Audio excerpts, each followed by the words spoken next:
Y'all know me, still the same EV, the old 133, but I've been low-key, tryna level since I can't throw streets, so I'm really more than normal when I slam those beats. For generations, new evolutions brought revolutions, now introducing all the brothers that the others have been striving for, cause I'm saying that this ain't even my final form. Heard he talking hot, I'm a wetty mug, got so much drip, need a sippy cup, pull up on these cats with the ice beam, come around my way, baby, serve sub, water splash on the bitch, aquafina, my drip, water gun, put the hydro pump to its mid, hydraulics on the whip, I use pros for the rims, I'ma swerve on the hole, watch him drown when I spit.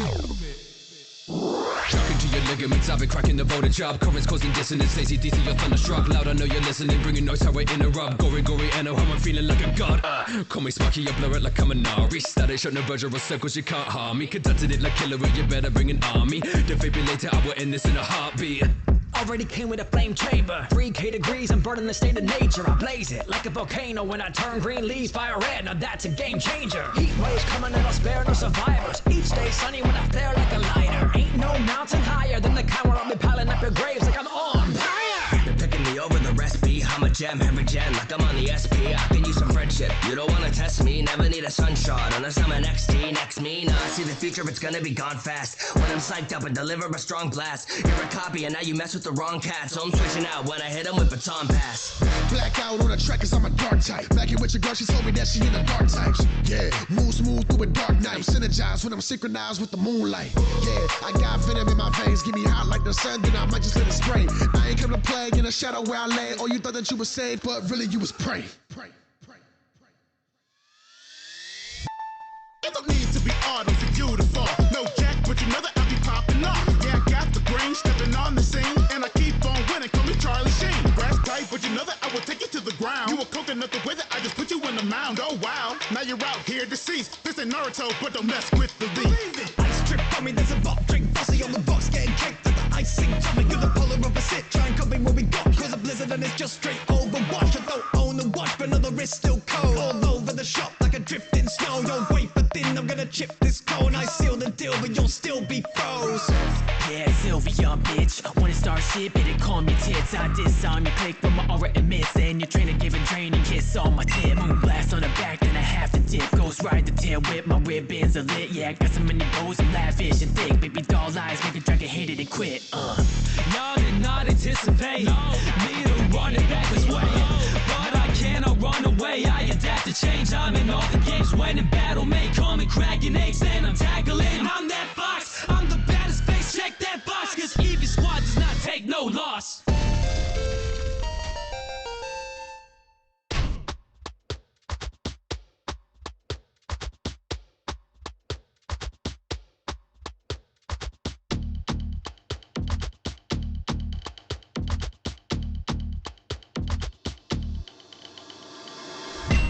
Mad can't leave this, see no sand attack, but this game will miss me. More cash be switching like y'all can strip me. I bite like dark and nine, so y'all flinching. No, they yelling on me, so you can't resist me. When I'm flowing on the metronome, you can't predict me. I be busted like I'm psychic and she wanna lick me. Nah, I can't default, but I'm into Misty. Oh.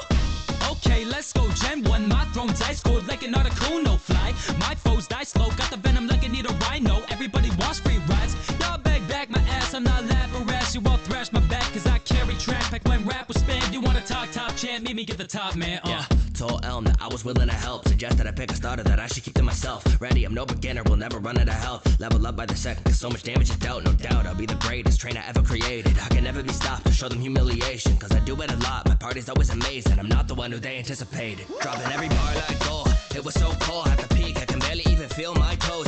Weak, everybody that I see is toes to the feet. That would never even be that close. And I'll clean up the match, just show them who's laughing. That's how my speed to get the first action. I beat 2 regions, that was just practice. They only got half of my 16 badges. Hey yo, let's go, Home's gonna show yo how we bring the balance to the world, cause you know we can take it to the skies.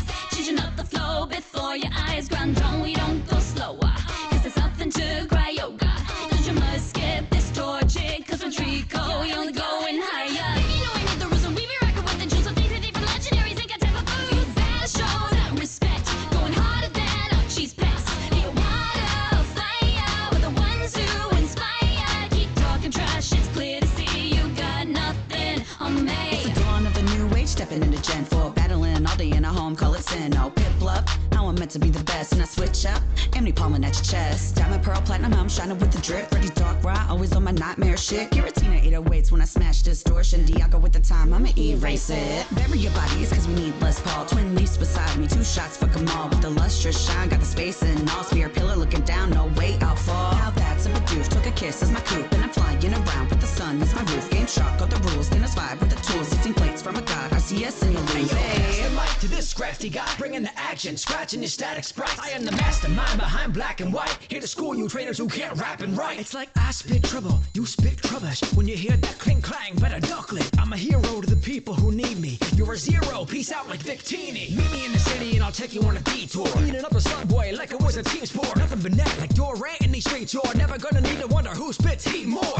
Now the king is returned to his castle. Blood on my hands, not talking about plasma. Gen 5, baby, good luck catching them all. We leave them out like the laundry, high, dry, gone. White tri-hun, tag in white sun, light space python, innate vice, strung in a high sun. 5 stars like girder, with them heavy bars, travel far with the goal, working hard. I'ma be a champion, play it right and make it rain. And as you say in your training, spinning to multi-train, Gotta bring an A game if you wanna step to me, And I'll meet you when I hit you with a thing in face, Challenging the best and setting trends, till this resemblance. Beat out other teams, beat if I gotta be on pheasant. Recorder, exporter, got the stuff set on the web. And testing the best in the area to strengthen. Hitching out cheeks like a gal's playing a moongas. This Gen V, get an Evolved exclusive. Ain't gonna fail, take a seat or move over. Got him on ropes and I'll win for you, Nova. Out of all your rivals, gotta know that I'm the best.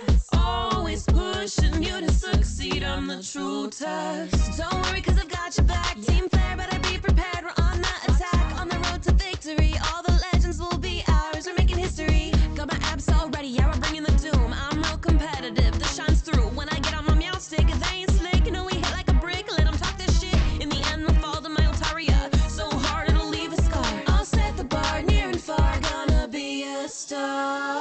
Aloha to the Alola, not the type of flip a boy like a proton. Ain't finna dip, I'ma scare you like a roton. Victory shit for a boy down the road. Like oh my god, Z move finna hit my shot. No shoes gonna walk my walk. Executor with my whoa. Ice on me like a sand slash. Pop a bitch with a skull bash. No sash and you won't last. Hit your girl with a rock smash. All new shit, no mimic. You go ghost on a boy, I in it. Any real way you spin it, boy getting laid by the time we finish. Yeah, alright, man. I see you're in my nation. You can see a black cab in the talons of a raven. All my dogs keep a weaponization. Not the kind of place you wanna visit on vacation. Keep a stick on me, Mr. Rhyme. Elder Ghost when a big round hits your mind. Might talk you watch, I'm on the naked time. The Glock's hammers locked, I keep it stored on side. Through the ice, hit your block up, ice cube. Leave your body cold, boxed up, ice cube. You got the rock consoler, you go ghost. Get you pale as the cliffs on that old coast. On the town, getting wasted down and round after round like a failings. Taking anything I want like a bailiff. I'm the victor, remember the name, bitch. Ass shit, and then you already know. We be running up the show, it's like I'm 40 years old. I be winning all my battles, I'm like 40-0. Your team get a rocket, this is how it normally go. Now peep this, I'm the champion, and ain't nobody slaying him. Mid-condition player, ain't nobody trading him. GBA with fire and I'm spitting flame again. Overheat, turning everybody to my name again. Jesse James, we don't play by the book. I might turn to Giovanni, how your post getting took. Got me feeling like I'm Brock, the way your team getting cooked. I'm like a super rider, spitting out, they all getting hooked. I tell him what's the name is Ash, ain't no bullying him. Got him feeling wishy-washy, had to school him again. I ain't talking TCT, got the toolie with him. And we gon' wet you like Cerulli and Jim. Hey!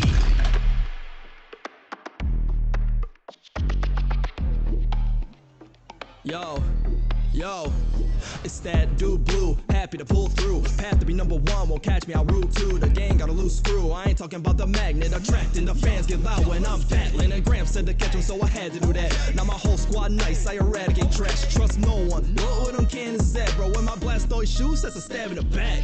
Popping off, cause I got the sauce. My pocket monsters got the Pidgeot in front. The final miners, whatever you started off, a counter cross with mine. Cause I saw your flaws and exploited them. Bars that'll rock and they gon' kill. Cause what I ride on par with a horn drill. In the ring, they gon' pay like a phone bill. OG champ of the game and a boss. Call me Dragonborn, spitting dragon bars, pumping dragon blood within my dragon heart. But I don't need to lay a hand upon a damn guitar to rock the stadium like a Tyranitar who got his paws on a fender and we're jamming hard with the flair of a Charizard. I am a star. Answers running the show while a Kangaskhan Khan, but I'm not stopping when the curtains are drawn because you see I'm like a Steelix. I keep it metal, Elite Four, Dragonite, Hyper Beam, hype level. Kinda feel like Smog looking down on some hobbits from an Aerodactyl back with fat ass pockets. I'm sitting on bitches in my favorite robes. Wanna make it rain on you, think it Gyarados. Sauce in a legendary, yet far from fiction. So the Pokedex says hard in my description.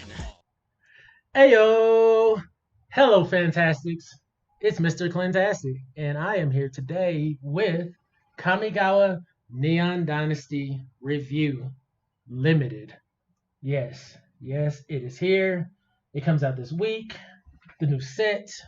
And so I just wanted to discuss a few things in regards to the set because I'm going to do my best to play as much limited this season as possible. So what I'm gonna do is review the mechanics, and then I'm going to review the cards, give my initial thoughts on the cards, and yeah, and I'm gonna refer back to this content throughout the course of the season, and most likely do multiple reviews to see how the how the set grows and changes throughout. So let's get started. I pulled up an article from MagicWizards.com. This is an article written by Matt Tabak, and he kind of just discusses the new mechanics. I'm just going to give a quick overview. We have Reconfigure, and like I said, this is magic.wizards.com where you can find this information. But Reconfigure is a mechanic there that is associated with the artifacts. The artifacts come down as creatures. It's like Simian Sling here as their example. It's an artifact creature dash equipment monkey. So you can play it as, it's going to be played automatically as the monkey. It's going to come down as a creature, but you can reconfigure it and attach it to a creature. But what's so cool, you can reconfigure off and take that creature off and not only put it on another creature, you can separate it off and leave it independent as its own independent creature. So there's a lot of versatility there that I like with Reconfigure, because artifacts have a bad rap for kind of being. I mean, we've had Embercleave, we have some artifacts that really show up and show out, but those are typically like independent cards. To have a whole mechanic that seems to be really cool and I have a lot of artifact creatures be played is really nice. And I think in limited, this is going to be excellent. Excellent. I'm very excited about that. Next, we have Modified. And I'm actually going to let the video run for Modified for a little bit. Yeah, let them give you the spiel. If modern Kamigawa has a message, it may be this: you can always be more than what you are. You may just need the right modifications. Let's take a first look at the mechanics of Kamigawa Neon Dynasty. Sprinkled throughout the set are cards that care about modified creatures you control. For example, Aki Emberkeeper creates spirits whenever a non-token modified creature you control dies. But what is a modified creature? Well, to answer that, we first need a creature. I have chosen Imperial Subduer, for reasons known only to the Emperor and myself. There are 3 ways for a creature you control to be modified. 1. If a creature you control is equipped, 1 Ancestral Katana for you, it's modified. 2. If a creature you control is enchanted by an aura you control, 1 Aki Warpaint for you, it's modified. Note, your opponent putting auras they control on your creatures does not make them modified. That's good to 3. know. If a creature you control has counters on it, here's some +1/+1 counters. Don't ask where I got them, it's not important. It's modified. Note, it doesn't matter what kind of counters they are, it also doesn't matter who put them on the creature. Different abilities will interact with modified creatures you control in different ways. Okay, so I'm glad I played that one. I had already played the artifact for myself, so I kind of knew the technicalities of that one. But that one, it was really good to know what modified is. It's any type of artifact equipment, aura equipment, and any type of counter. And the reason I say it's important that I played that one in specific is because if your opponents equip something to your creature, it doesn't count as modified for yourself. But if they put a counter on it, it's considered modified. So that's really good to know. I don't know how much I like modified. If you see an ability that you really like, and it's like, okay, I really want to pull this off, and you're already navigating towards, no, I don't know. I feel like it's almost something that is if it's in your deck, it's in your deck. I doubt I try to make a modified build, but who knows? Let me know if you will be trying your hand at modifying. Now, sagas isn't anything new. Sagas, they're just enchantments that basically they're enchantments that have 3 chapters to them. Those chapters activate each turn. Like when you play the Kami War, the first turn it comes down, chapter 1 executes. Exile target non-land permanent and opponent controls. When your next turn comes up, chapter 2 activates. Return up to 1 other target non-land permanent to its owner's hand, then each opponent discards a card. And then when the next turn comes, exile this saga, then return it to the battlefield, transformed under your control. That's something kind of cool with these sagas. They're flipping into creatures. That's dope how they did that on the website. That's really fire. And the artwork in the set is beautiful, just absolutely gorgeous. But it flips into this dragon spirit. Well, not flips, it exiles and then comes back. So I think that considers that's considered to be an ETB trigger. It's all colors, flying, trample. When it attacks, defending player chooses a non-land card in your graveyard, return that card to your hand. Okagi made manifest gets X plus 0 until end of turn, where X is the mana value of that card. So, like I said, usually this is a turn-by-turn situation, but in this set, and I know in standard and other formats, there's ways to like add counters to your sagas, which might be beneficial for you if you want to trigger them sooner than later, that sort of thing. Yeah. Next we have ninjutsu. I think I'm just gonna let this one run. I'm not as familiar with ninjutsu.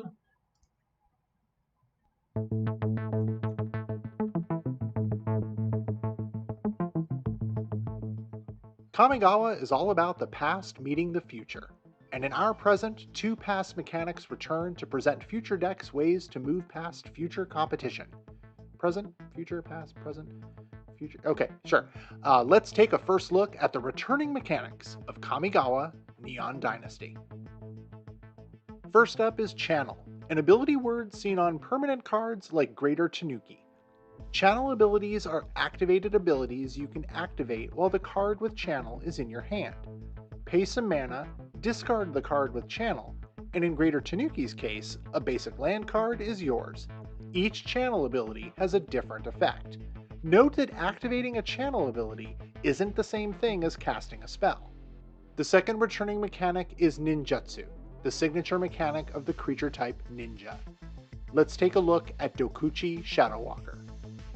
Yes, it's a ninja, so we can't see it, but I do have to show them the card, so can we just show them the... Okay, cool, thank you. Ninjutsu is also an activated ability that lets a ninja sneak onto the battlefield from your hand, tapped and attacking. Here's how it works. First, you need another attacking creature. How about Unstoppable Ogre? To activate a ninjutsu ability, first you pay the ninjutsu cost, in this case 4 mana. You also return an unblocked attacking creature you control to its owner's hand. For an attacking creature to be unblocked, it means that blockers have already been declared. Before blockers are declared, attacking creatures are neither blocked nor unblocked, so you can't activate ninjutsu yet. Timing is everything. So I attack with my ogre. Maybe my opponent can't block, or maybe they think blocking is for cowards. Whatever the reason, my ogre goes unblocked. So surprise, who's really been the one attacking? It's been Dokuchi Shadowwalker all along. Pay my 4 mana, return the ogre to its owner's hand, that's me. I put Dokuchi Shadowwalker onto the battlefield, tapped and attacking the same player or planeswalker that the ogre was attacking. Remember, blockers have already been declared at this point, so it's Dokuchi Shadowwalker that will deal combat damage. Okay. So yeah, they covered 2 mechanics in that clip, Channel and Ninjutsu. So I'll cover Channel first. I think Channel's really cool. It's basic, and like they said, it's not being cast, so you can't counter the ability. You'd have to counter the triggered ability, have a card like that. So you just discard the card, you get the ability. And if you have ways to get those cards back from the yard, that's even better. You can trigger that ability again or use the card itself for whatever ability it brings. And then next they talk about ninjutsu, where whenever it's an unblocked creature, right? The creature has to be unblocked. If they block that particular creature, you can't activate ninjutsu and switch it out. But if they don't block for whatever reason, these creatures basically have flash built into them. That's really, really cool. So I'm happy about ninjutsu. I'm ready to see it play out. Honestly, blue black ninjutsu is probably going to be my go-to from what I'm seeing so far. If it's easy enough to bring together. Um, it just looks fun. And I'm sure everyone's going to be trying it.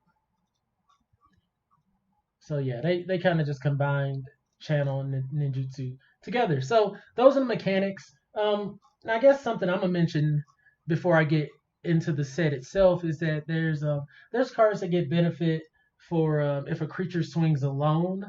That's in the format, and then samurai warriors.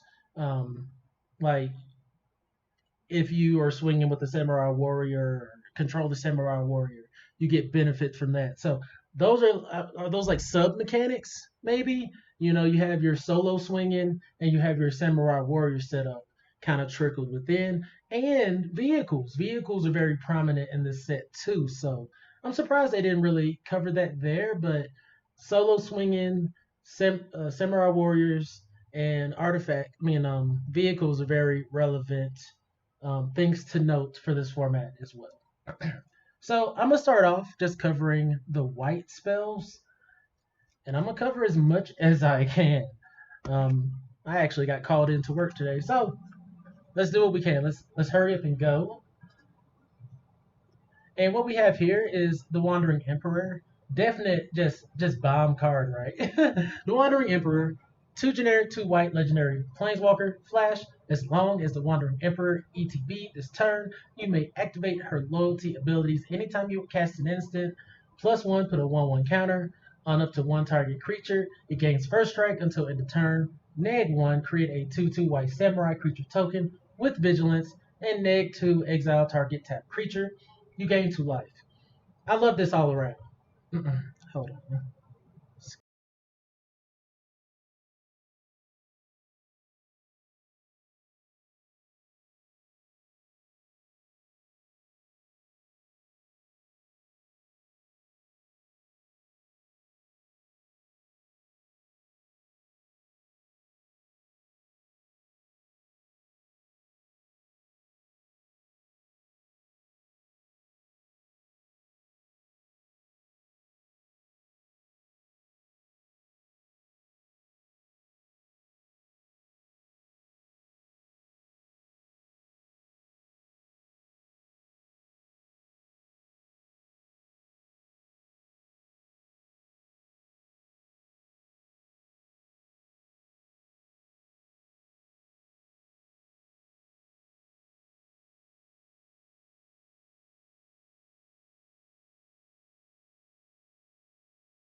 Oh, I, geez, I gotta cover all that again, right?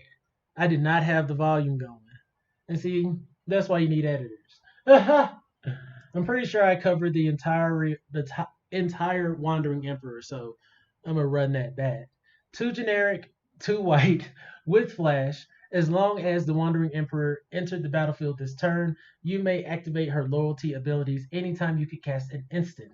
+1, put a +1/+1 counter on up to one target creature. It gains first strike until end of turn. You can -1, create a 2/2 white samurai creature token with vigilance, and then -2, exile target tap creature. You gain 2 life.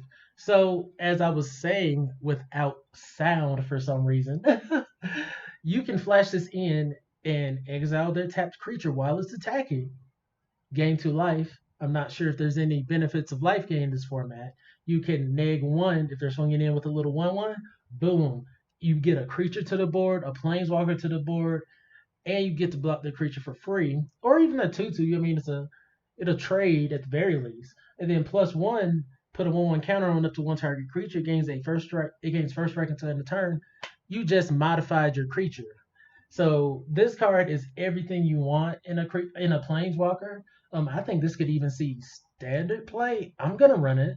I mean, it's a 4-mana planeswalker in white that oh man. I know this is gonna be played.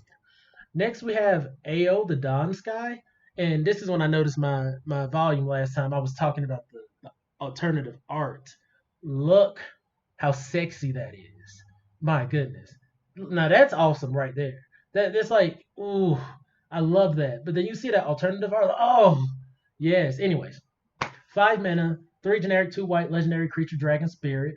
Dragon Spirit is kind of like another, I'm not going to say sub mechanic, but it's there. Every color has a legendary creature, Dragon Spirit.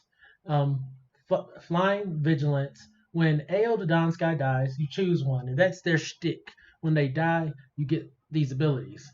Look at the top 7 cards of your library. Put any number of non-land permanent cards with total mana value 4 or less from among them onto the battlefield. Put the rest on the bottom of your library in a random order. When it dies, put 2 +1/1 counters on each permanent you control. That's a creature or vehicle. That's bomby. That's another bomb. Of course, unlimited. Once again, this isn't you're not getting to play all of your cards when it dies. You only get to play mana value 4 or less, but that's totaling. So if you have a 3 mana card and a 1 mana, you get to play both of them 2 and 2, that kind of thing. Or just 4 by itself. And then the +2/+1 counters each permanent, that could close out a game in itself if you stacked up your board properly. The fact that it adds to the vehicles is great, and also it modifies. So it seems like there's going to be multiple ways to modify in this set, so be on the lookout. I was sleeping on Modify when I first kind of saw it, like, I don't know, but they're giving you a lot of opportunities to do it so far. Next, we have Farewell. 4 generic, 2 white. Choose 1 or more. 1 or more? I thought this was 1. Uh-oh. Uh-oh. Exile all artifacts, exile all creatures, exile all enchantments, exile all graveyards. Yikes. Well, that speaks for itself. Another bomby card in white. This is a rare sorcery. And I mean, it exiles all. Like, nab that up.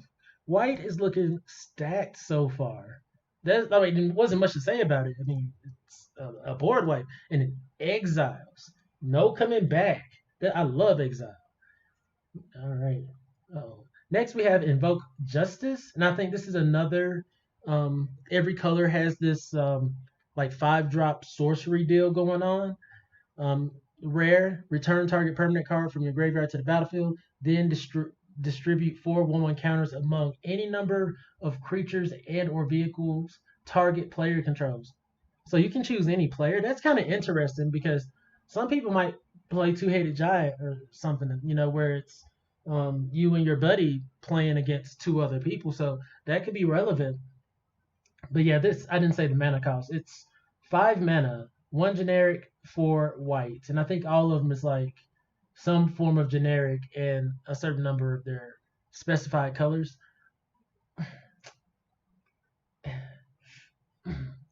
I mean, it's good.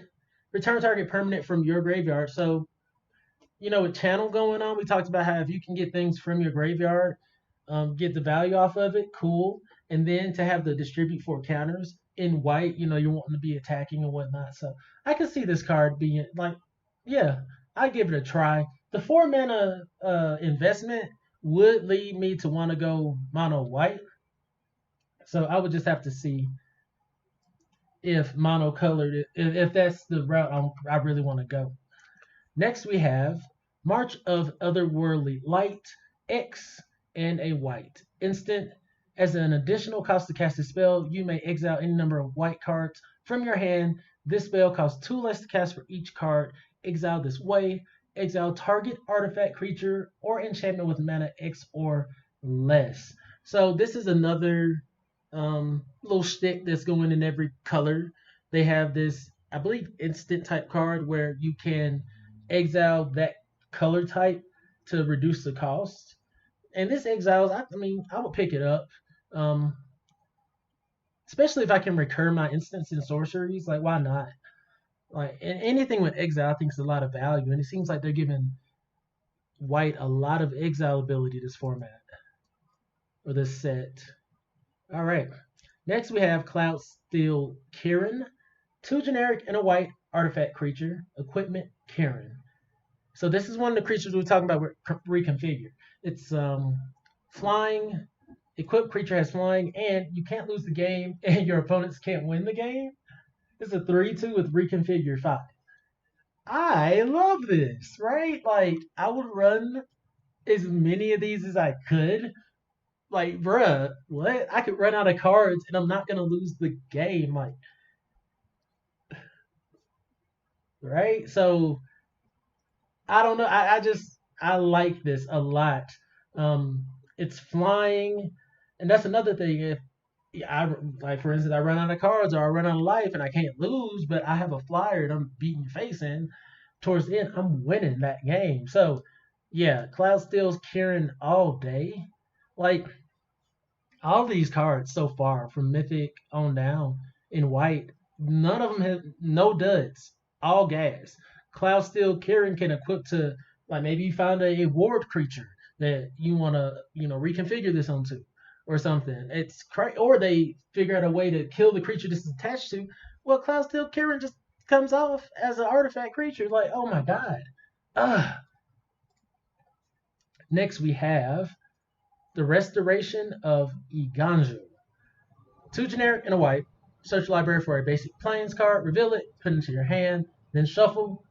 That's chapter 1. Chapter 2, you may discard a card. When you do, return target permanent with mana value 2 or less from your graveyard to the battlefield tapped. I like that a lot. It doesn't go to your hand, it goes to the battlefield tapped. And then you exile the saga, it comes back as Architect of Restoration. It's an enchantment creature fox monk with vigilance. Whenever Architect of Restoration attacks or blocks, create a 1/1 colorless spirit creature token. My god. White has, like, I'm going to be going over the other colors, but this is phenomenal. It gets you your plane, so it thins out your deck. It thins out your deck, then it gets you a card from the graveyard to the battlefield. And then it's a token generator too. I think that's really, really good. We have a question from the comment section. Wonder what happens if you equip a man land? I would assume when you equip the man land, when it turns back into just a land itself, that your creature would just, the reconfigured creature would fall off. Is what I would assume, but that's a good question. Can a man land be equipped? That's a really good question. But Restoration of Iganjo, I'm going to run. If I see it, I'm running it. Next, we have Brilliant Restoration. This is a 7 mana, 3 generic, 4 white sorcery. Return all artifacts and enchantment cards from your graveyard to the battlefield. I know people will run this. Now, for me, for it to be so mana intensive and limited, who knows if I'm going to have the artifacts in the yard or the enchantments. But if I get a bunch of sagas, perhaps I would run this. Because, I don't know though, because the sagas aren't necessarily going to the yard. The sagas are turning into creatures. This isn't, I'm not too excited about this card. I think this could have a place because I feel like graveyard recursion from the graveyard straight to the battlefield is going to be really powerful this set, this format too. So I'm gonna just note that I think that has some. I think that's playable. I could be wrong, but we still got to go through all the artifacts and the enchantments. But graveyard to the battlefield, I don't know. Next, we have Lion Sash, a 2-drop, 1 generic and white. Artifact creature equipment cat. You can pay a white, exile target card from a graveyard. If it was a permanent card, put a 1/1 counter on Lion Sash. Ugh, Scavenging Ooze vibes. Equipped creature gets 1/1 for each 1/1 counter on Lion Sash. And you reconfigure for 2. Yes. Yes. So this is going to keep your, like I said, graveyard recursion looks like it's going to be pretty potent or be valuable this set. So getting their graveyard clear is going to be great. Pumping this throughout the game is going to be great. Throwing this on your flyer is going to be great. Lion Sash for me all day. All day. See Scavenging Ooze right under it, right? Wizards, you're doing a good job on the website. Kudos. Next we have Kyodai, Soul of Kamigawa. It is a 4-drop, 3 generic and white. Legendary creature, Dragon Spirit. Okay, another Dragon Spirit. Cool. Doesn't seem to have an art. Has flash and flying. They're giving white some flash. Like, so far everything's been solid. No duds. But flash flying, when Kyodai, Soul of Kamigawa, enters the battlefield, another target permanent gains indestructible for as long as you control Kyodai. Pay 5 mana, 1 of every color. Kyodai gets 5/5 until end of turn. What? So there's a couple cards in this set where it's like, do I want to run multicolors? Or do I want to stay in monocolor? I think Kyodai can be played in monocolor deck. Flash Flyer is already amazing. And then to give another permanent indestructible is already cool. But if you can get the 5 mana for that to get pumped up, an 8/8 flyer is going to finish the game off. Next we have Light Paws, Emperor's Voice. 2 mana, 1 generic and white. Legendary creature, Fox Advisor. Has some alternative art. Look at that. That's dope. Whenever an aura enters the battlefield under your control, if you cast it, you may search your library for an aura card with mana value less than or equal to that aura with a different name than each aura you control. Put that card on the battlefield, attach to Light Paws, Emperor's Voice, then shuffle. Man. It's a 2/2 for 2, so it already passes the bear test, right? And then it's kind of like isn't an enchantress? Is that the technical name for something that gets benefits off of enchantments? Basically, if you get this and you have a number of auras with different names, you get to attach them all to Light Paws. I think it's like a bobble strat when you put everything on one thing. So we'll have to see if there's any auras that kind of like give hexproof or protection, things like that, to enhance Light Paws with. And then there's some math involved because you want to have auras of different names and then auras of different mana values. So I'm sure my mathematicians will look at this card and be like, oh yeah, I got that covered. But I went for psychology, not mathematics. Will I run that card? Yes. Will I try to make it work? Yes. Will I fail? Probably. So do with that what you will. Next we have, shrines. That's another sub mechanic. There's a shrine in every color and then a 5-color shrine. Go Shintai of Shared Purpose. It's 4 mana, 3 generic and a white. Legendary enchantment creature shrine with vigilance. At the beginning of your end step, you may pay 1. If you do, create a 1/1 colorless spirit creature token for each shrine you control. Will I try to run shrines? Yes. Will I be successful? Who knows? The interesting thing about these shrines, they're legendary enchantment creatures, right? With the type of shrine. That's really interesting. Like I said, there's one shrine of every color in the multicolored shrine, and they all get some kind of benefit for having multiple shrines. They're legendary, so you can't have a shrine like you can only have one of these on the board. Limited, yes, I will run this in limited for the simple fact that it's a 1/3 blocker. That's actually a bad. I looked at the mana cost again. I thought it was a 2 mana creature. No, it's 4 mana. I'll just run this because it makes the 1/1 in a turn, and I like making tokens. The 1/3 blocker is decent, but by the time you get to 4 mana, they'll probably have some kind of flyer or something that's gonna beat out your 1/3. But if you're able to deal with those threats and generate a token every turn, and then also you could reconfigure this, give this value. I'll run all the shrines most likely. I'll probably try 5 colors, especially if I find that 5-color shrine. Definitely. Next we have Michiko's Reign of Truth. 2 generic, 2 mana, 1 generic, and a white.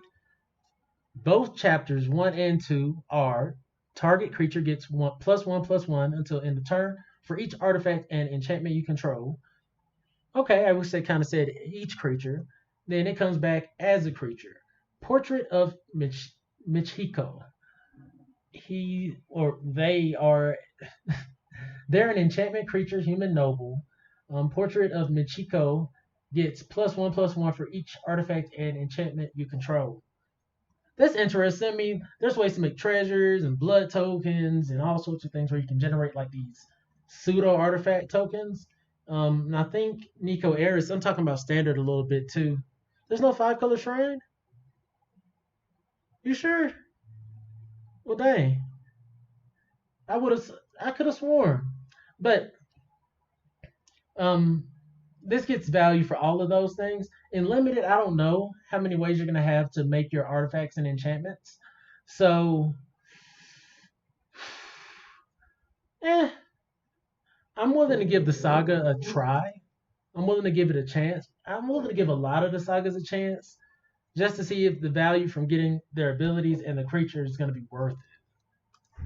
Next we have, let's see here. Imperial Recovery Unit, an artifact vehicle. 3 mana, 2 generic and a white. Whenever Imperial Recovery Unit attacks, return target creature or vehicle card with mana 2 or less from your graveyard to your hand. Cruise for 2. It's 3/4. Now that's way more value than the 1/3 for sure. Way better. In white, you're most likely going to have cheap creatures to play and whatnot. If you can get those things that gave you value early and that might have died, get to get those back and play them again. Especially if they have ETBs, that's great too. So now we're starting to see like the power's finally starting to kind of come down to reality. But I like that card way more than I like the shrine. Now I'm gonna diverge for a second. You're right. I was thinking this Kamigawa. I was looking at this Kamigawa War as a 5-color shrine. There's no 5-color shrine. Teardrops. Okay, back on track. Next we have. Did I miss one? Missed a couple.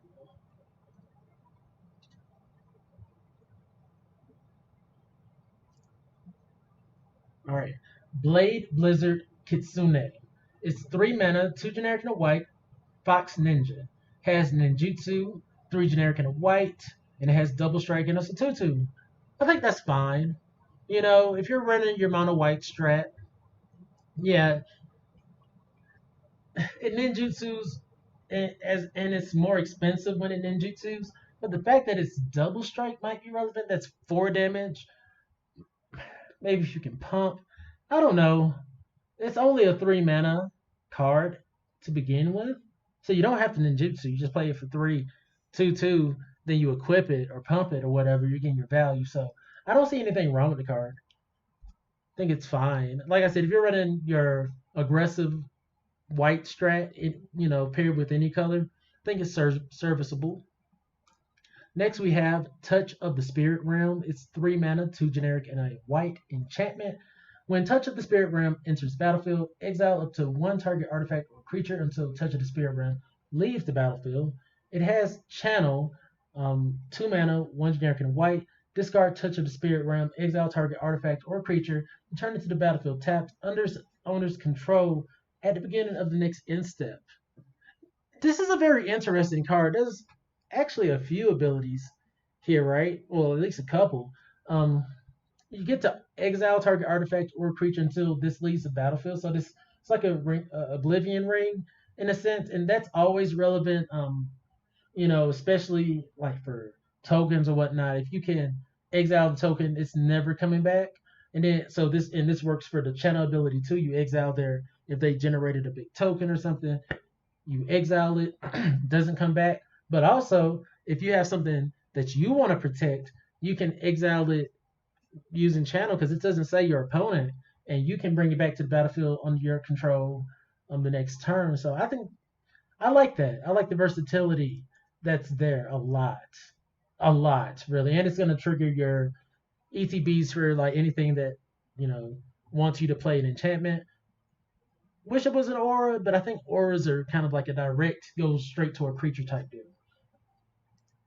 Next, we have When We Were Young. It is a 4 mana, 3 generic, and a white instant. Up to 2 target creatures each get +2/+2 until end of turn. If you control an artifact or an enchantment, those creatures also gain lifelink until end of turn.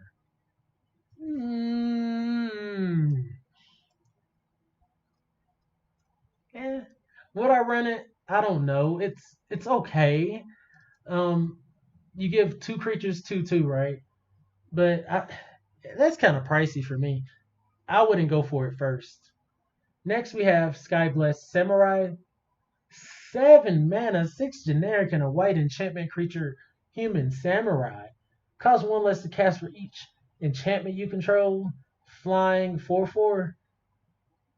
I wouldn't play this. Not immediately. Maybe if I get some kind of warrior samurai thing going on. I told you humans and samurais and warriors have some kind of like sub theme going on. That's what I'll call it, sub themes.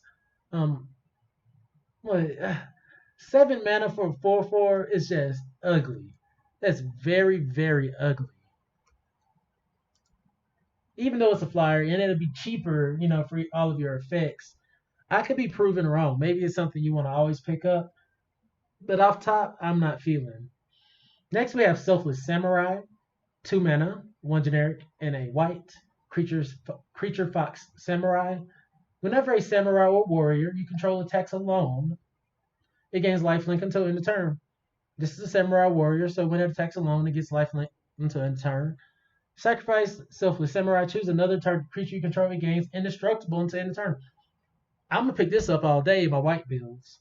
All day. It's a 2/2 bear. It already fills that requirement, and then it can potentially give another creature lifelink. Great, and then it can potentially give another creature indestructible. Very versatile card. Next, we have the Fall of Lord Kanda. 3 mana, 2 generic, and white. As soon as I see exile, I'm happy. Exile target creature and opponent controls with mana value 4 or greater. Each player gains that's amazing for chapter 1, in my opinion. Yes, there's going to be situations where you're going to want to remove something that's mana 3 or less. But those aren't really the biggest threats, right? Like, if they're beating you out with the creature, the permanent that's 3 or less, and you can't deal with it, I'm sorry. That's on you. So exiling a creature an opponent controls mana 4 or greater is great to me. Then each player gains control of all permanents they control for chapter 2. I don't like that as much because from what I'm seeing, there's not a lot of ways to gain control of other people's permanents. So chapter 2 is going to be kind of a dud, perhaps in limited. And chapter 3, the creature turns into just a 1/3 defender that when it dies, draw a card. That's not exciting. I would really play this for chapter 1 and then just be happy with the creature that is produced.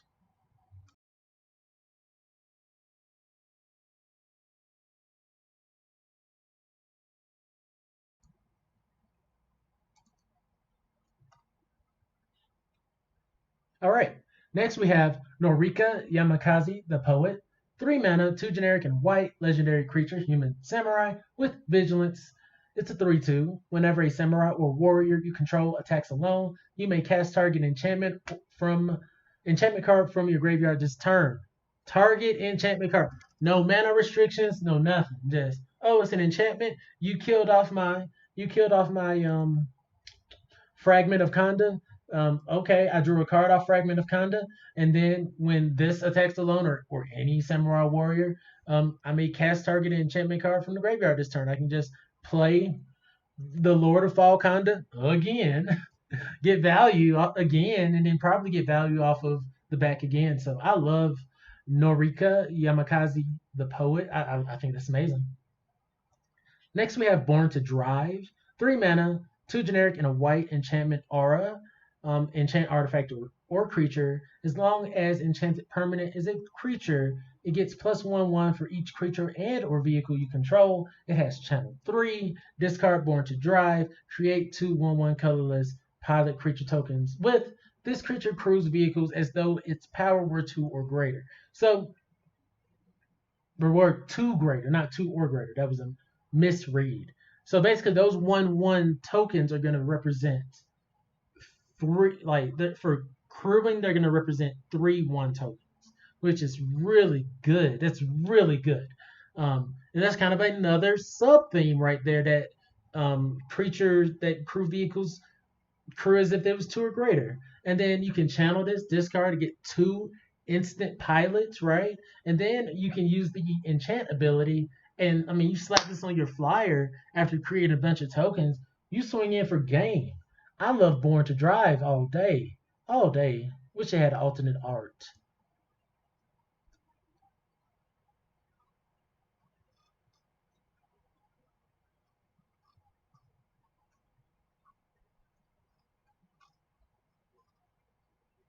Next, we have Banishing Slash.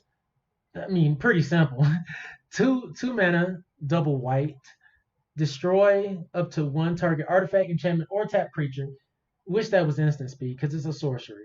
Then, if you control an artifact and an enchantment, create a 2/2 white samurai creature token with vigilance. The upside of this removal spell is freaking stupid. Freaking stupid. Because people are gonna run vehicles. They're gonna do it. They're running enchantments. They're gonna swing in at you. Boom. You're gonna blow up their thing. And then if you have an artifact and an enchantment, you just get a 2/2 out the deal for 2 mana. Sheesh. I'm gonna pick it up all day, no questions asked. I'm gonna pick it up and I'm gonna try to have my artifact and enchantment on the board. Next, we have Hot Shot Mechanic for 1 white mana. It's an artifact creature, Fox Pilot. Hot Shot Mechanic crews vehicles as though its power were 2 greater. So it can represent 4 power to crew vehicles. It's a 2/1. I mean, for 1 mana, a 2/1's not bad. And if you're running a lot of vehicles, do it. Am I excited about this card? No. It doesn't have flying. But like I said, if you're running like a heavy vehicle mechanic or a heavy vehicle deck, yeah, run it. It won't hurt you. You can still be aggressive. Like even in just a mono white strat, it's still gonna be aggressive as a 2/1. Dragonfly Salute is a 3 mana, 2 generic, and a white artifact vehicle with flying. Crew 1, which is great. And it's a 3/2. It avoids board wipes. It's a flyer that crews for very cheap. So if you're going to be running like little Dudley creatures, those can fill this pretty easily. Wish I had lifelink or something. Just being a 3/2 flyer is okay. Like I said, if you know you're going into like a vehicle strat and you're tinkering with that, cool. Other than that, I would rather just have just a natural flyer. That's me personally. Next, we have Golden Tail Disciple. 3 mana, 2 generic, and a white enchantment creature, Fox Monk, with lifelink 2/3 for 3. serviceable. Don't know. I haven't seen any life gain benefit cards, any payoffs yet. So it'll just kind of just be maybe a blocker or something that'll gain you like give you some cushion. Next we have Imperial Oath. 6 mana, 5 generic, and a white sorcery. Create 3/2/2 white samurai creature tokens with vigilance, and you scry 3.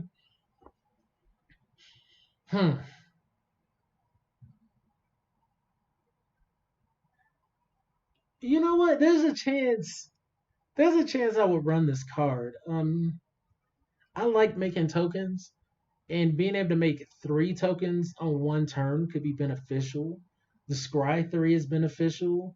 Like if I'm just trying to, if my goal is to make the biggest board possible, and I'm running white, and I already have my aggressive situation going on, and I have something like that 4-drop that gives, or if I have something that gives all my creatures +1 or something to end the turn.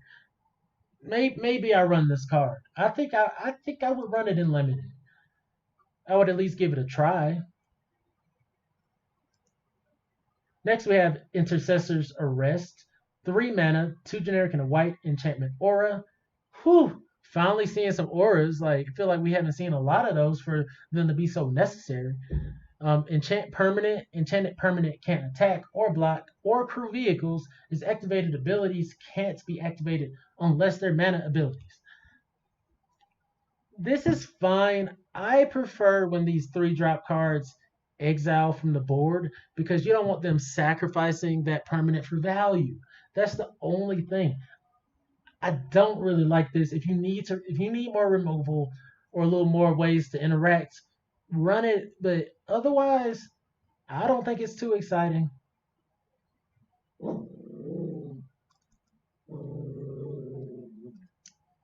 Next we have Kitsune Ace. 2 mana, 1 white, and a generic creature fox pilot. That's foxes and rats. I know are both like prominent types. Whenever a vehicle you control attacks, choose 1. That vehicle gains first strike, or you can untap Kitsune Ace. All these creatures seem to be passing the bear test as a 2/2 for 2, and with upside.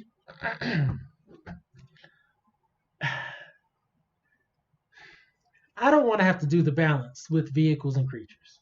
I'm gonna be real. I don't want to have to I don't want to have times where I have my vehicles on the board and I don't have creatures, but I also don't want to run a bunch of creatures thinking, hey, I'm gonna have all these vehicles when I just have other duddy like creatures. So I just look at this as a 2/2 bear with upside, and if I'm running an aggressive strat and happen to be running some vehicles, cool. Next we have Lucky Offering, a 1 white mana sorcery. Destroy target artifact with mana 3 or less. You gain 3 life. Honestly, I mean, very niche. But if people are taking off with the vehicles, maybe. I wouldn't. I mean, it's just kind of meh. It's not going to do much for you. I'm sure there's other cards that you would want to run that interact way better than that card. And I'm still not seeing anything for life gain benefits yet. Next we have Moth Rider Patrol. 1 white mana, fox warrior creature. With flying, it's a 1/1. With you can tap it, pay 3 generic and a white, tap target creature. I would go way past the 4-copy rule in limited. Because you don't have the 4-copy rule in limited. I would run as many of these as I could possibly get and then just pump them up and tap down creatures. Like this is going to probably be my go-to common. Like if I could say I have a go-to common, this is probably going to be it because you can play it early, you can use it late. It's going to give you value pretty much any time in the game. Surprise is just a common. Next we have Regent's Authority. It's a white mana instant. Target creature gets +2 until end turn, +2/+2. If it's an enchantment creature or legendary creature, instead put a +1/1 counter, modify, and it gets +1/1 until end of turn. Okay. So I mean, I'm gonna pair this with my flyer I just told you about. Target creature gets 2/2 until end of turn. Boom. It's I'm banging in for 3 for, basically for 2 mana investment. Okay. Repel the Vile, 4 mana, 3 generic and a white. Instant, choose 1. Exile target creature with power 4 or greater, or exile target enchantment. I mean, I'll in my white decks I'm running this. Because if I'm trying to be aggressive, as long as they're not toughing me out, because if I'm, I could probably pump through a blocker or something. As long as I can exile that power 4 or greater so they can't really trade, cool. I'm still where I want to be. Next, we have Wanderer's Intervention, a 2 mana, 1 white, 1 generic instant. Wanderer's Intervention deals 4 damage to target attacking or blocking creature. I'm picking this up all day for my white strat. All day. All day. That's better than the card I just talked about. For 2 mana, forget Repel Divide. Forget it. This at common level in white is amazing for your aggressive strats. I love it. Next we have Iganjo Exemplar. 2 mana, 1 generic and a white enchantment creature's human samurai. Whenever a samurai or warrior you control attacks alone, it gets 1/1 until in turn it's a 2/1. Meh. It's an enchantment creature, so that's interesting. 2/1's not that great. Plus 1/1 for attacking alone isn't that great. Maybe you guys find some value in that. Next we have Seven-Tailed Mentor. Ooh, because I wonder if they have a 9-tail mentor. Anyways, 4 mana, 3 generic and a white, creature samurai. When Seven-Tailed Mentor enters the battlefield or dies, put a 1/1 counter on target creature, modify, or vehicle you control. Okay, cool. I don't like it. I'm probably not gonna run that card, in limited at least. I'm probably not gonna run that card at all. Alright, next we have Light the Way, a white instant. Choose 1. Put a 1/1 counter on target creature or vehicle, untap it. Yes, I need this from my 1/1 flyers that I'm beating your face in with. Return target permanent you control to its owner's hand. Yes, I need this to protect the little beaters I'm beating your face in with. Okay, yeah, I like the way. Thank you. And it modifies. Sunblade Samurai. 5 mana, 4 generic and a white. Enchantment creature human samurai with vigilance and channel. Channel's going to give it a little more value. Discard for 2.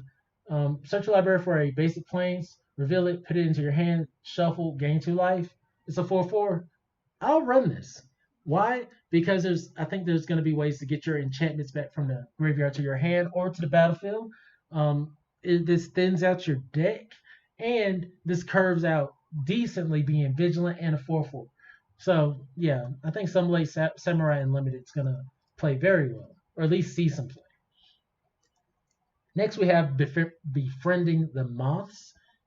The first 2 chapters are, it's a 4 mana, 3 generic and a white saga, with chapters 1 and 2 being target creature you control gets +1/1 and gains flying until end of turn.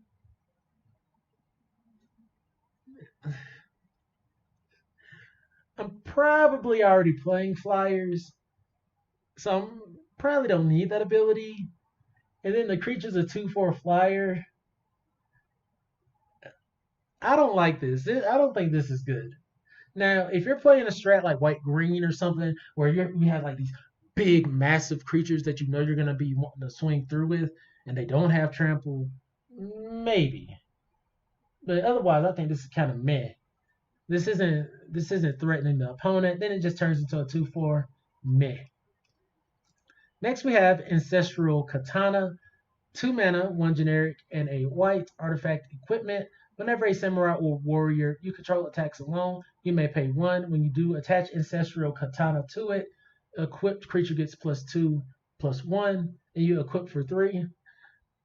I'm probably not going to play this. I think the reconfigured artifact creature is going to be way better than any basic artifact equipment that they can possibly drive.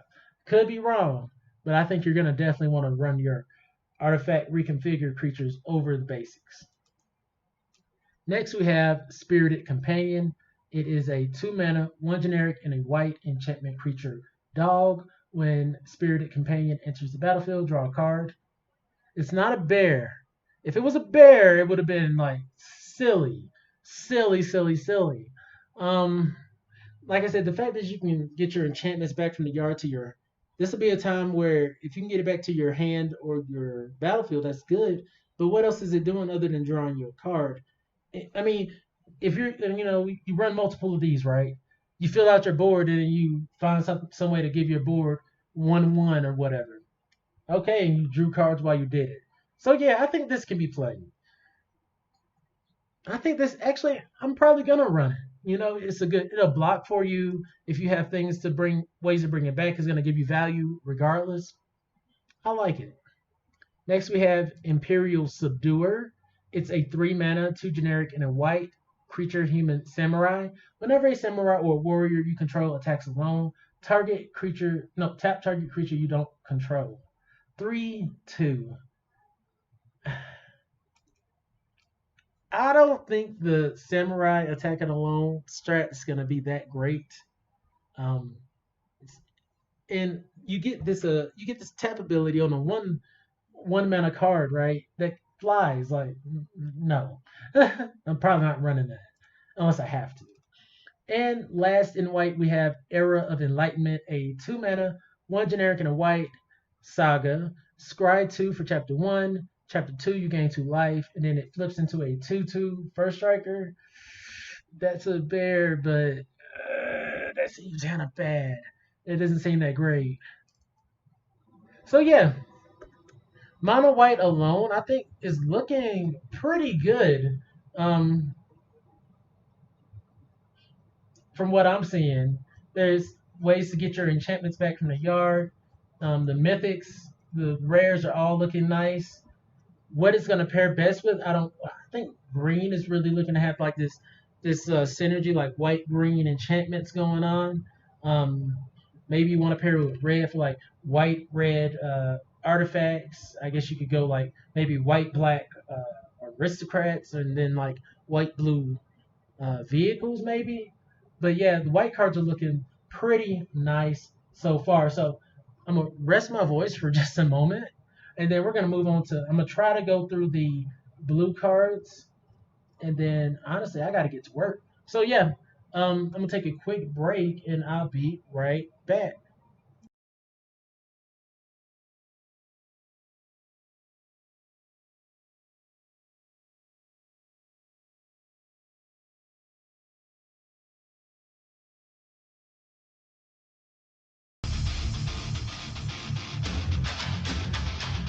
Tyler made it.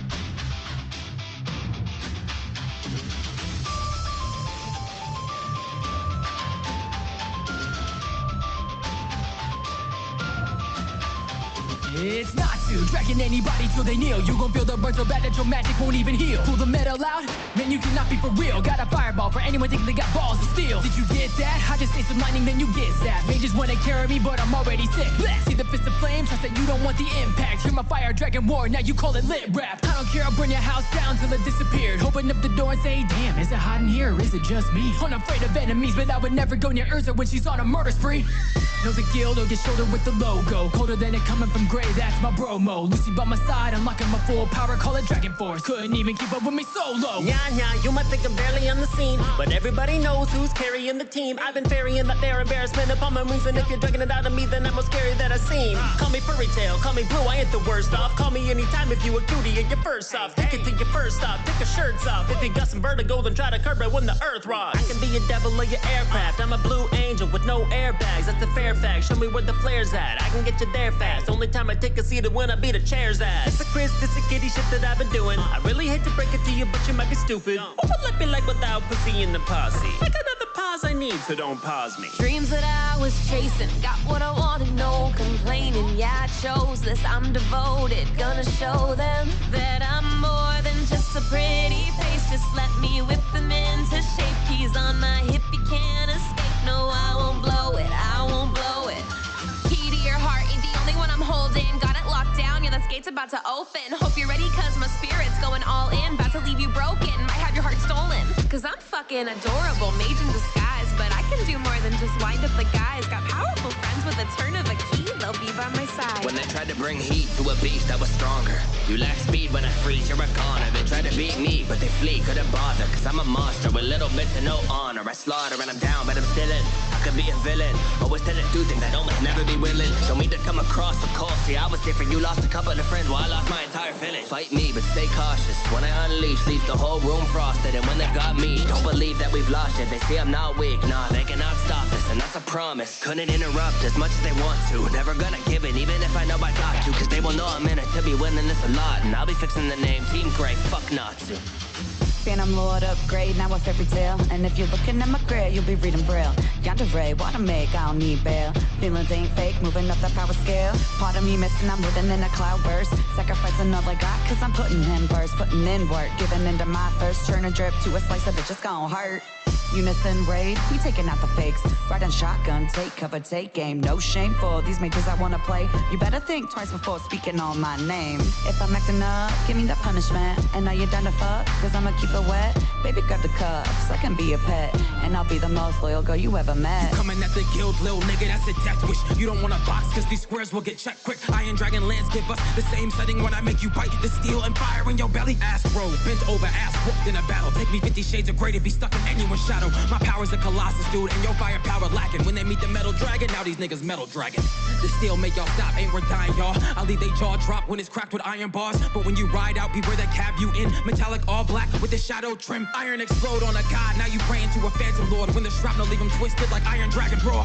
Ask Levy what it do with the iron rod. This fairy tale, don't fuck with the squad. They be acting up, watch me shift the mode and make the battle tough. You moving like Hinata, but that shit ain't even rattle us. Master with the metal, I cast it into your temple. Then I send over your body like what? Have you had enough? Next time, pick someone that is your own size. Treat you like the guild, you see points when the bird flies. Bitch, I be a specialist, I can do this with closed eyes. Flick of the wrist, let you know when it's showtime. Wait, hold up. What do you stand for? This metal got extendos like the way that I transform. They only seen red when I whip out the damn sword. No matter where you go, for the green I'ma crash. They ask me what my weapon do is send you to your funeral. If I pull the metal, I'll turn the shit to a musical. Leave you boxed up like you worked at a cubicle. Cash in the quest, you know the usual. Levy's turn, I got away with words. Power of the storm, make a levy burst. So don't get me stirred. A girl that goes off if you let her. With the weather in my letters, make a deadly surge. Yeah, you don't get it, let me spell it out for you. Magic with the pen and my reading scale force you soar through. So just give me the signal, I'll be there with a whole list full of runes simple.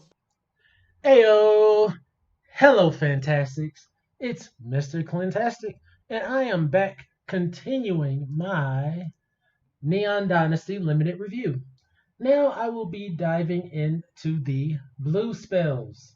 I just completed the white spells. White is looking pretty strong. White is looking really strong. That was barely a card I didn't like. So, how will blue fare? Let's find out. First up, we got Tezzeret, Betrayer of Flesh. 4 mana, Planeswalker, 2 generic, 2 blue.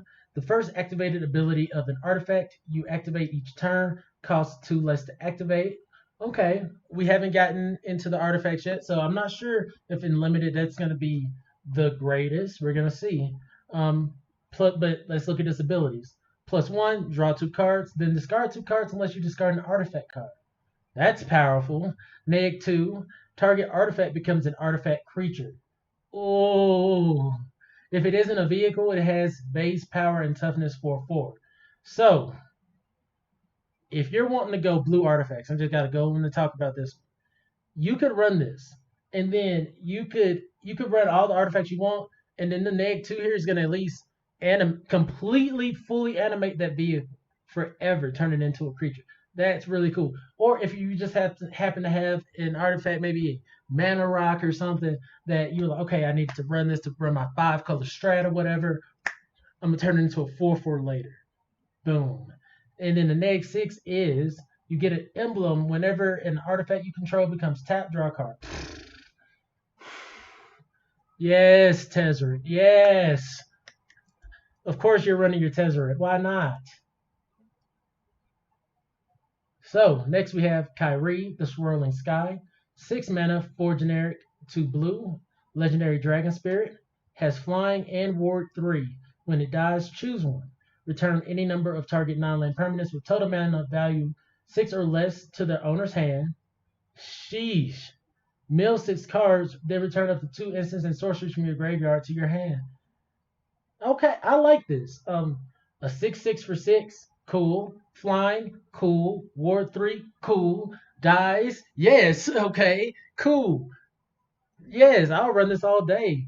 Um, it's a little more expensive than the white Dragon Spirit, the white Mythic AO, but it's still a great card. Has more power. I, I don't know. I don't know which ability's better, but independently, they're both bombs. Clearly. Next, we have Jin Jitaxius, Progress Tyrant. It's a 7 mana, 5 generic, 2 blue legendary creature. The Phyrexians are back. Now, I say it like that because everyone gets excited about Phyrexians. This is my first time really getting to appreciate them. So finally it's my turn. It's a Phyrexian Praetor. Whenever you cast an artifact, instant, or sorcery, copy that spell. You may choose a new target for the copy. This ability triggers only once each turn. Oh, why did they say that? Only once each turn, that blows, but still, cool ability. Whenever an opponent casts an artifact, instant, or sorcery spell, counter that spell. Whoa! It only triggers once each turn, but my God. Oh my God. Whoa. It's 7 mana, but it's a 7 mana 5/5. But my God, I'm running it. I'm running it. Look at that. Oh my goodness. I got to move on. Don't mind me. If you see me out in the fields, out in the arena, running Gitaxius, yeah, you know why. It's amazing. That's amazing. Next, we have Invoke the Winds, and I was talking about the series of 5 mana sorceries. This is 1 generic for blue sorcery. Gain control of target artifact or creature, untap it. This is one of the few ways I've seen. Like, I've only covered white. I kind of skimmed red to see if there was ways to gain control. It doesn't seem to be a lot of ways to steal creatures, and this seemed to be one of the few. And just gaining control of one thing, in comparison to Invoke Justice, which gets something back from the battlefield and puts counters in other places, I think already Invoke Justice clearly outweighs Invoke the Winds. Would I run Invoke the Winds? I don't even know. It's really underwhelming for me for the mana cost. Next, we have March of Swirling Mist. X and a blue instant. As an additional cost to cast a spell, you may exile any number of blue cards from your hand. The spell costs 2 less to cast for each card exiled this way. Up to X target creatures phase out. Huh.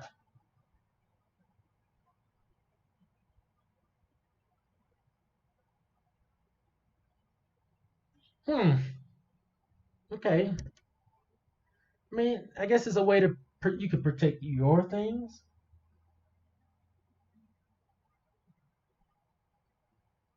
You can protect your things, or you can prepare for an attack by making their things phase out, so you can just swing through them the next turn. I like it. You can make it way cheaper. Okay. Will I make it way cheaper? Probably not, but I like it. I like that you can do it for your things and the opponent's things. March of Swirling Mist, I would play it. Just at least to see how well it does. I prefer when things are gone forever, but this seems to be an interesting ability. Next, we have Inventive Iteration, a 4 mana saga, 3 generic and a blue. Return up to 1 target creature or planeswalker to its owner's hand. Okay, serviceable. Return an artifact card from your graveyard to your hand if you can't draw a card. Okay, cool. And chapter 3, exile the saga, return it, as a flyer. That whenever you cast a spell, your opponents can't cast spell with the same mana value as a spell until your next turn. Ooh, there's some control elements going on. Like, no, you can't do that. No.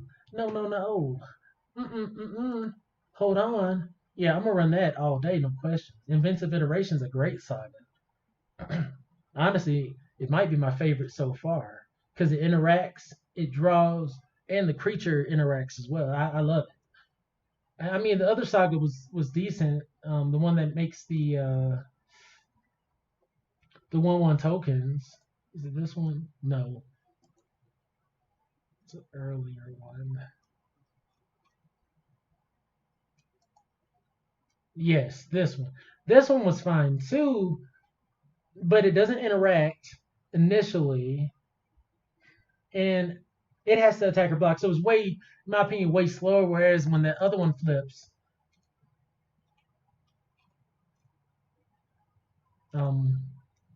when we get Living Breakthrough, it immediately provides value as a 3/3 flyer.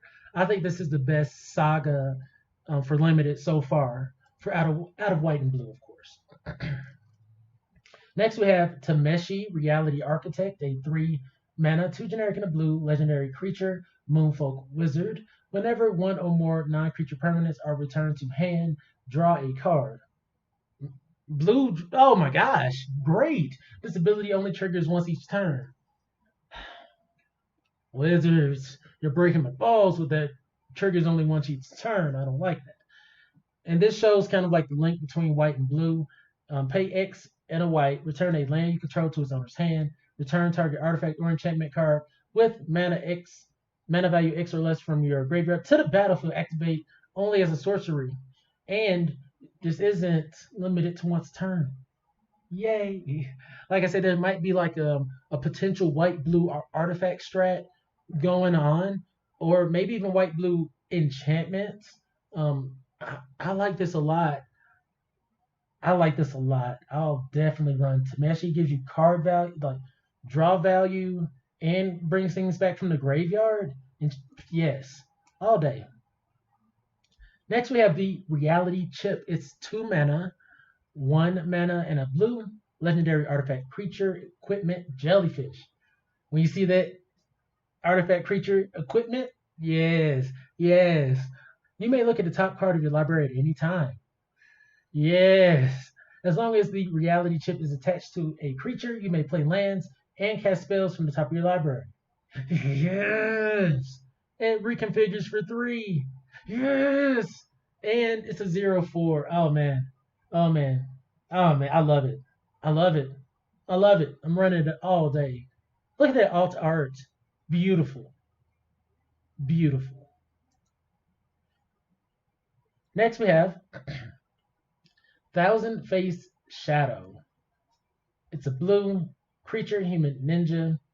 It has ninjutsu for 2 generic and a blue. It's a flyer. It's a 1/1. When Thousand Face Shadow enters the battlefield from your hand, if it's attacking, create a token that's a copy of another target attacking creature. The token enters the battlefield tapped and attacking. Oh my, Jesus Christ. Oh my goodness. What? What? Instant speed? Like if I'm running blue green, for instance, I'm swinging in with my big ass guy. Like, what? What? Yes, Thousand Face Shadow. I need to start giving these grades. I'm sorry, I haven't been giving these grades. I've kind of just been giving you my reaction. I'll definitely do another video in the future going over like a grade for it, because I'm gonna be taking notes as the format progresses. But Thousand Face Shadow, nab that up. I'm gonna run every copy I can. Next we have Mind Link Mech. It's a 3 mana, 2 generic and a blue artifact vehicle with flying, and whenever it becomes crewed for the first time each turn until end turn, Mind Link Mech becomes a copy of target non-legendary creature that crewed it this turn, except it's a 4/3. It's a vehicle artifact in addition to its other types, and it has flying. It crews for 1. I think this is okay. I think what my subconscious grievance has been, why would I want to play these artifact vehicles when I can play the reconfigure artifacts that don't have to be crewed? They can attach and reattach. Like, yeah, a 3 mana 4/3 is fine, but when I have to use another resource to give it value, do I really want to do that? And is that worth it? maybe this wasn't the right set to have vehicles and reconfigure. Because right now I'm valuing the reconfigure spells way more than the artifacts, even though the artifacts are serviceable. Next, we have Replication Specialist, a 5 mana, 4 generic, and a blue Moonfolk Artificer with flying. Whenever a non-token artifact enters the battlefield under your control, you may pay 2. If you do, create a token that's a copy of that artifact. It's a 3/4. Yeah, okay. I'm gonna try white blue artifacts, right? I mean, at least try mono blue at the very least, and remember that there's cards that have interaction with white spells. But okay, if the artifacts are good enough, cool. I'm making copies of them. That's mad value. That's mad value. I'll try it. It's 5 mana, 3/4, but it has flying. That's giving it a lot of benefit too. Next, we have our Shrine, Go Shintai of Lost Wisdom, 2 mana, 1 generic, and a blue flyer. At the beginning of your end step, you may pay 1. When you do, target player mills X cards, where X is the number of shrines you control. It's a 0/4. It's okay. Mill isn't typically good in limited, especially when you're only milling 1, maybe 2 a turn. It's a 0/4 flyer. I don't like that at all. So I think the white shrine so far has been better. Next, we have Behold the Unspeakable. Behold the Unspeakable. A 5 mana, 3 generic, 2 blue. Chapter 1, creatures you don't control get -2 until end of turn. I don't typically like those spells. I just don't see a lot of merit in it. I mean, you're slowing them down, but you're not really absolving the problem. Chapter 2, if you have 1 or fewer cards in hand, draw 4 cards. Otherwise, scry 2, then draw 2. Okay, yeah, I'll run this all day. I'll pick this up, yeah, over a lot of things so far. It comes back as a flying trampler with 1/1 for each card in it. Oh my goodness. Oh yeah, the whole Unspeakable is pretty legit. It's gonna slow them down and then blow them out. That sounded terrible, but my gosh, it represented the card nicely. Next, we have Acquisition Octopus. 3 mana, 2 generic, and a blue artifact creature, Equipment Octopus. Whenever Acquisition Octopus or equipped creature does combat damage to a player, draw a card. Reconfigure for 2. Just a 2/2. I think this is really nice. If I'm running white blue, I'm slapping this on my 1/1 flyer and drawing cards. I wish it was kind of like Mutate, where you were able to get the power and toughness of the other creature. I got to keep that in mind. It's not gonna be like Mutate. It's different. Next, we have Thirst for Knowledge. 3 mana, 2 generic, and a blue. Instant. Draw 3 cards, then discard 2 cards unless you discard an artifact card. I'll run this all day. I mean, draw 3 cards. You probably pick up a land that you don't want anymore. Will I value it over my creature spells or my interactive spells? No. I'm gonna want to run my creatures removal first. My permanent spells first. But if I have like bombs that I'm trying to get to, or a combo strat I'm trying to put together, Thirst for Knowledge is decent. It's good. It's a good draw card for 3. Discover the Impossible. 3 mana, 2 generic, and a blue instant. Look at the top 5 cards of your library. Exile one of them face down. Put the rest on the bottom of your library in a random order. You may cast the exile card without paying its mana cost if it's an instant with mana value 2 or less. If you don't, put the card into your hand. That's like it's cool, right? But you're only casting it for free if it's 2 or less, and then you just tutored up something. I don't necessarily like Discover the Impossible. I think there's other things you can be doing. Next, we have Mobilizer Mech. 2 mana, 1 generic, and a blue artifact vehicle flyer. Whenever Mobilizer Mech becomes crewed, up to 1 other target vehicle you control becomes an artifact creature until end of turn. So this is going to really help your white-blue artifact strat if you decide to go that route. You crew it for 3. Yeah. So when this becomes crewed for 3, you basically animate another artifact creature. You're gonna like if you're wanting to run your white-blue artifact strat, you're gonna want to run this. No questions asked. Next, we have Anchored to Reality. 4 mana, 2 generic, 2 blue. Sorcery. As an additional cost to cast this spell, sacrifice an artifact or creature. Search your library for an equipment or vehicle card. Put the card into the battlefield, then shuffle. If it has mana value less than the sacrifice permanent's value, scry 2. Okay, if you like I said, if you're trying to put together a white-blue vehicle strat, okay, I guess I don't necessarily want to sacrifice my things. There's not a lot of ways to take things from your opponent and get value off of sacrificing their things. A lot of hoops, a lot of backflips. That like this isn't going to be a top priority for me. But if I'm trying to be, a little niche, I might try. Next, we have Prosperous Thief. 3 mana, 2 generic, and a blue.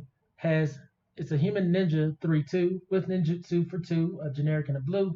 Whenever one or more ninja or rogue creatures you control deal combat damage to a player, create a treasure token. Ooh, I like that. I like that a lot.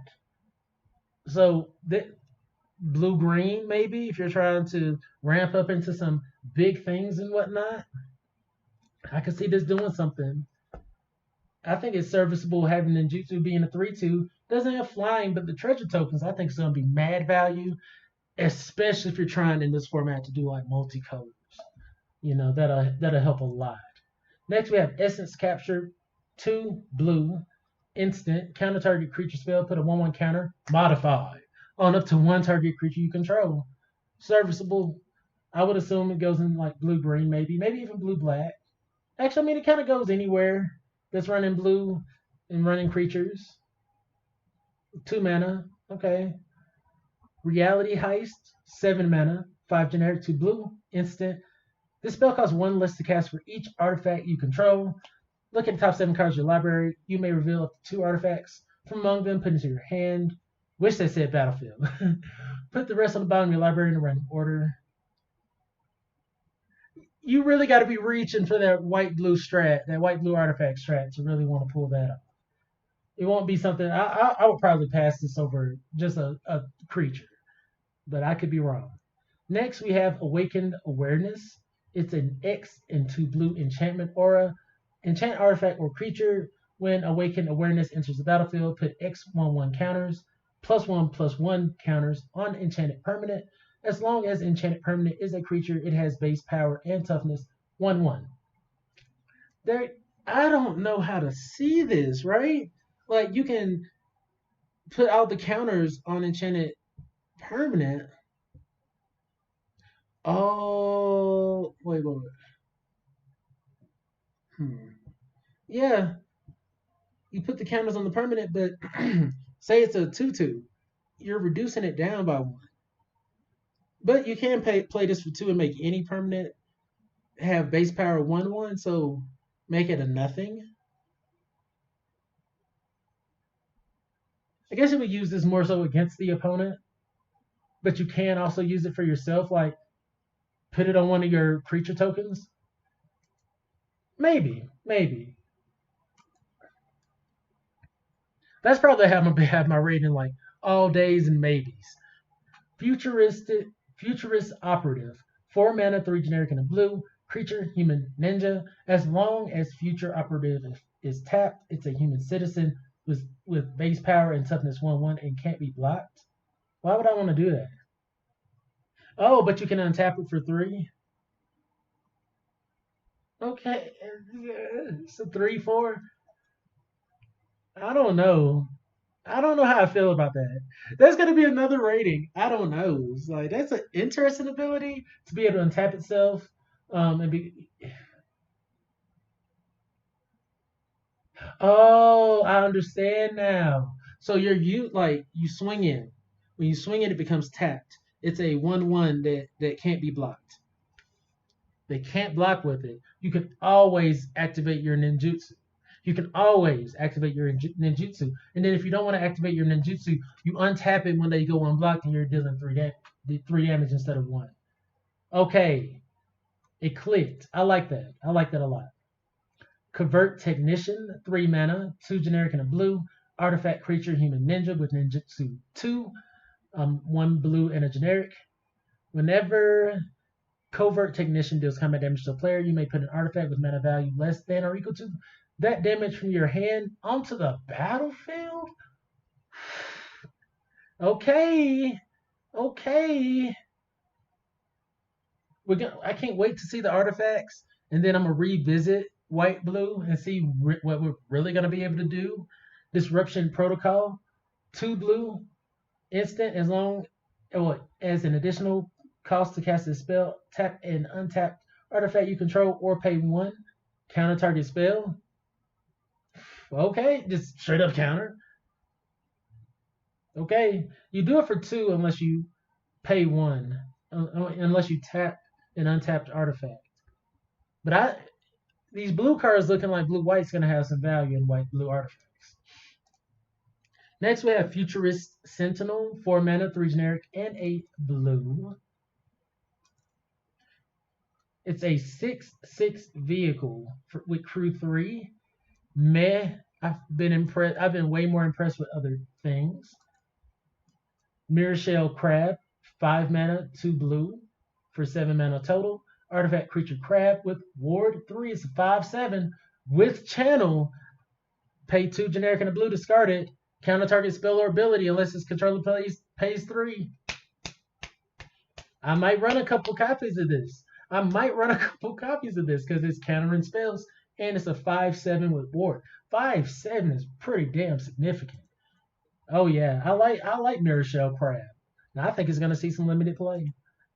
We have Mnemonic Spear, 2 mana, 1 generic and a blue. Artifact, pay 2, a generic and a blue. Sacrifice Mnemonic Spear, draw 2 cards. Channel for 1, draw a card. If you have triggers, yeah, but that card's not exciting. Next we have Moonfolk Puzzle Maker, 3 mana, 2 generic and a blue. Artifact creature, Moonfolk Wizard with flying. Whenever Moonfolk Puzzle Maker becomes tapped, scry 1. It's a 1/4. Not exciting. I mean, it's an artifact creature, so that might be relevant if you're trying to get artifacts on the back from your graveyard, or playing for free, or get value, or maybe you need crewers or something. Maybe, but there's a lot of maybes involved with that. By itself, it's just meh. Just a blocker. Next, you have Planar Incision. 2 blue, a blue, 2 mana, a generic, and a blue instant. Exile target artifact or creature, then return it to the battlefield under its owner's control with a 1/1, a +1/+1 counter on it. Okay. So I would run this because if you are exiling tokens from your opponent, they never come back. And also, it can be a protection spell for your creature, give you another ETB if you need it, and give the creature a +1/+1 counter, which modifies it. I think Planar Incision could have a place. Yeah, it could have a place because it's technically interaction. I would probably rate this high in my blue deck, especially if it's like blue and something that can't remove very effectively. Next, we have Short Circuit, 1 generic and a blue, enchantment aura with flash, enchant artifact or creature. As long as enchanted permanent is a creature, it gets -3, -0, and loses flying. More interaction as an aura. Might want to slap it in my Aura Matters decks. Next, we have Sky Swimmer Koi. It's 4 mana, 3 generic and a blue, creature fish with flying. Whenever an artifact enters the battlefield under your control, you may draw a card. If you do, discard a card. It's a 3/3. 3/3 flyer for 4 isn't horrible, I guess. The upside ability is meh. Will I run it in my blue-white artifact build? Perhaps. Next, we have Suit Up. I love it, like the Avengers. 3 mana, 2 generic and a blue, instant. Until end of turn, target creature or vehicle becomes an artifact creature with base power and toughness for 5. Draw a card. Okay, interaction still. I don't know how I'm rating these interactive spells yet. It really kind of just depends on the deck so far. Next we have Moon Snare Specialist. 4 mana, 3 generic, and a blue. Creature, human, ninja, ninjutsu, 3, 2 generic, and a blue. Whenever Moon Snare Specialist enters the battlefield, return up to 1 target creature to its owner's hand. So that's when the ninjutsus are not. And it's a 2/2. And the ninjutsu cost is less than its actual play cost. I'll probably definitely gonna run this in my ninjutsu builds.